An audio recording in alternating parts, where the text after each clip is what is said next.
magyar női labdarúgás hírnevét és renoméját.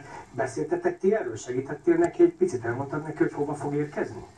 Természetesen próbáltam neki is átadni a tapasztalataimat, ugye egy évvel már kint vagyok én is német másodosztályban, úgyhogy próbáltam neki átadni azt, hogy mi az, amiért megéri kimenni, és igazából nem volt kérdéses, hogy Mondd el nekünk is, hogy miért érdi meg kimenni, hiszen a magyar lányoknak egyértelműen a célpont Svájc, Ausztria, Németország. Valószínűleg Európában ez a három ország az, ahol a legkomolyabb szinten űzik a női labdarúgást, és a legkomolyabb bajnokság, vagy a Bundesliga nem is kérdés, hogy a legerősebb bajnokság, de miért jó oda magyarként kimenni, mit lehet ott tanulni? Azért még hozzátenném a skandináv országokat is.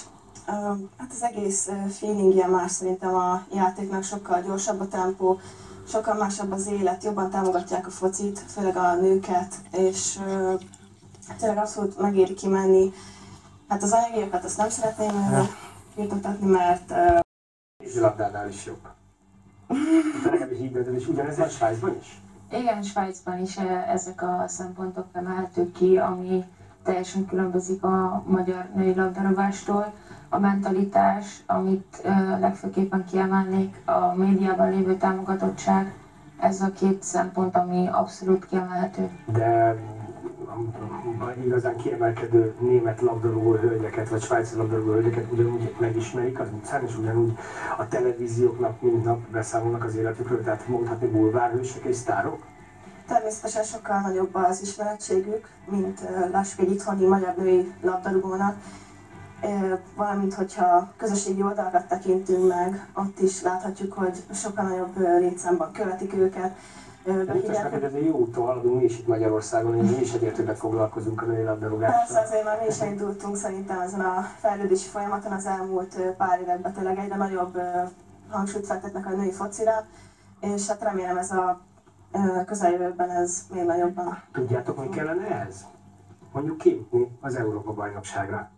Mert ugye a magyar női labdarúgó válogatott sajnálatos módon eddig még nem vett részt, hát most a németeket mondjuk, ők nyertek már világbajnoki címet, sőt az egyetlen olyan ország, amelyeknek a női és a férfi vállalfejes nyert világbajnoki címet, rengeteg Európa-bajnoki győzelmük van, nekünk viszont még részvételünk sincs. Most ti kihívhatjátok, ugye hétvégén utaztok Törökországba a visszavágóra, és hogyha már a magyar női labdarúgás elismertségéről beszélünk, akkor hát nem tudom hány ezre volt a Európában, de jó hangulat volt az első meccsen. Hát igen, én mondjuk ott még sérült voltam, én azon a meccsen sajnos nem tudtam részt venni, de követtem a tévében, és hát én is kívántam, hogy bárcsak ott lehettem volna, és nagyon szurkoltam a lányoknak. Most még van esélyünk, egy kicsi is, de van. Hát ugye sajnálatos módon a mögöttünk lévő csapatok, akik kevesebb meccset játszottak, attól függetlenül, vagy függően, hogy mit játszunk, a németekkel lesz még egy meccsünk, meg most a török meccs, ha meg is szerezzük a maximális pontot nehéz lesz a törökök, vagy a németekkel, gondolom. Igen, hát a török meccset azt mindenképpen be kell, hogy húzzuk, de a németeknél, hát igen, ott ez nem lesz egyszerű, de igazából nem teljesen a mi kezünkben van már ez a kijutásos dolog, mert az oroszoknak 2 meccsel kevesebb meccsük van, és majd attól fog függeni, hogy... Hát akkor is ők majd Dauma, ahogy ezt mondják, de most akkor nézzük meg, hogy tegnap volt a női labdarúgás napja, nézzük meg a bosnyákok elleni összecsapást, 0-0 lett a vége, lelőlem a poént.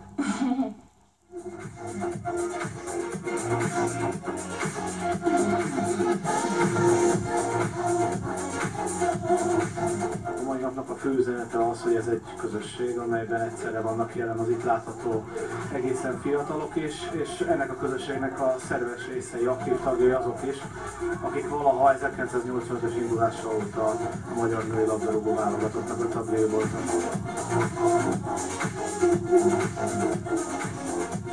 Nagyon örülök, hogy a férfi labdarúgó válogatott az Európa-bajnokságra kijutott, és ezáltal kicsit megszerették újra az emberek a labdarúgást.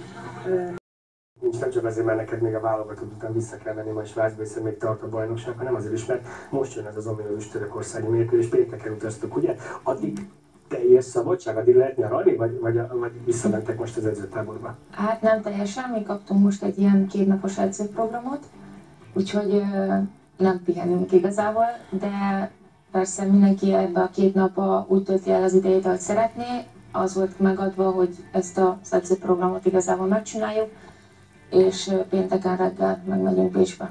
Ugye ez a bosnyák meccs, ez egyszerre volt a magyar női labdarúgás napjának egy betétprogramja, egyszerre volt egy felkészülési mérkőzés, meg egy fajta gálamérkőzés is. Hová helyezzük el a bosnyákokat, mondjuk akár a leendő csoportteremtőnk a törökökkel szemben összemérve, jobbak, rosszabbak, ez az X, ez nekünk, számunkra kedvező, vagy itt azért nyernünk kellett volna?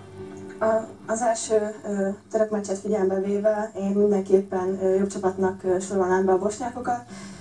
Mérkőzés előtt kaptunk róluk eredményeket is, hazai pályán, illetve idegenben is 1-0-ra megszorongatták Angliát, ami azért nem egy kis szó. Úgyhogy mindenféleképpen erősebb csapatnak tudnám be őket. A döntetlen az úgy, hát szerintem senkinek nem kedvezett, azért többet vártunk volna magunktól, de így, hogy már például mindenki kijött a bajnokságból, így azért az a döntetlen is egy jó eredménynek tudható be. Jó, de hát az idei év legfontosabb mérkőzése az most következik. Mennyire szolgálta ez a találkozó a felkészülést, és mennyire van most egyben a csapat? Tehát mennyire bízunk abban, hogy Törökországból hazahozzátok 3 pontot? Hát én azt mondanám, hogy ez a bosnyák elleni mérkőzés ez arra volt jó tényleg, hogy azok, akiknek már nincsen bajnokság, azok újra egy kicsit belerázódjanak ebben. Egy hétre ért véget, legalábbis itthon nálunk. Hát igen, ez az egy hét, hogyha pláne valaki nem csinál semmit ez az egy hétben, hanem elmegy nyaralni, mert ez az idő... Ilyen szépen táncolni, mint amit igen, vagy például az, így nem egyszerű egyik napról a másikra megint meccset játszani, egy nemzetközi meccset, de ez a találkozó ez tényleg maximálisan azt szolgálta, hogy belerázódjunk újra, hogy újra összeálljon a csapat, és törökök ellen maximálisan. Az előbb ugye említettük, Viki is mondta, a Bundesliga és a magyar labdarúgás közötti sebességkülönbséget, amikor ti visszajöttök a magyar válogatottba és a magyar bajnokságban játszó játékosokkal alkottok egy csapatot, akkor ez a sebesség ez érezhető? Az a sebességkülönbség? Szerintem nem érezhető, mivel a válogatott 80%-a külföldön játszik, akik viszont hazai csapatból kerülnek be, ott meg szerintem megkapják már manapság azt a képzést, amivel ugyanúgy felveszik a nemzetközi ritmust.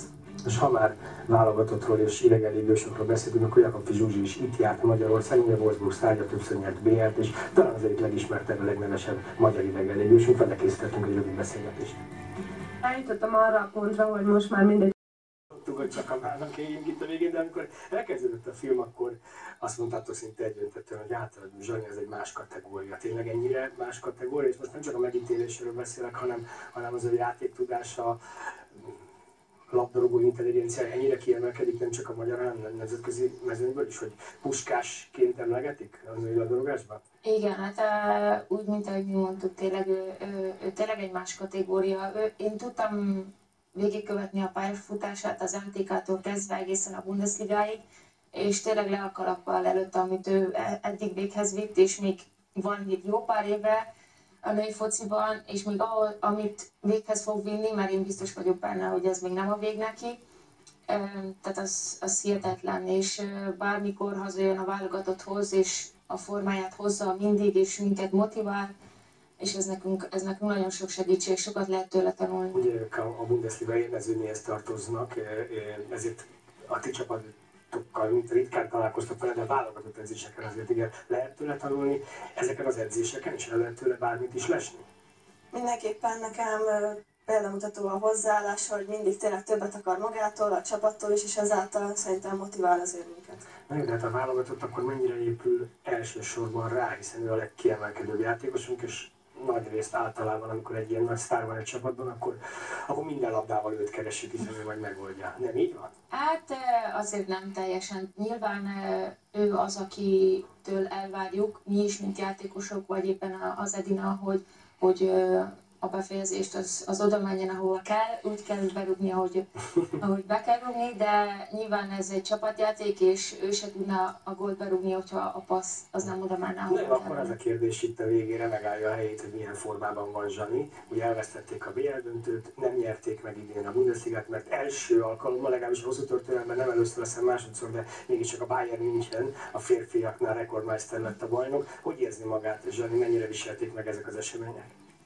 Hát én azt tudom elmondani, hogy inkább ezt ne is kérdezik tőle, hogy valaki találkozik mostanában vele. Erről nem nagyon beszélt még velünk se, hogy élte meg ezt a BL döntőt, a mostanit.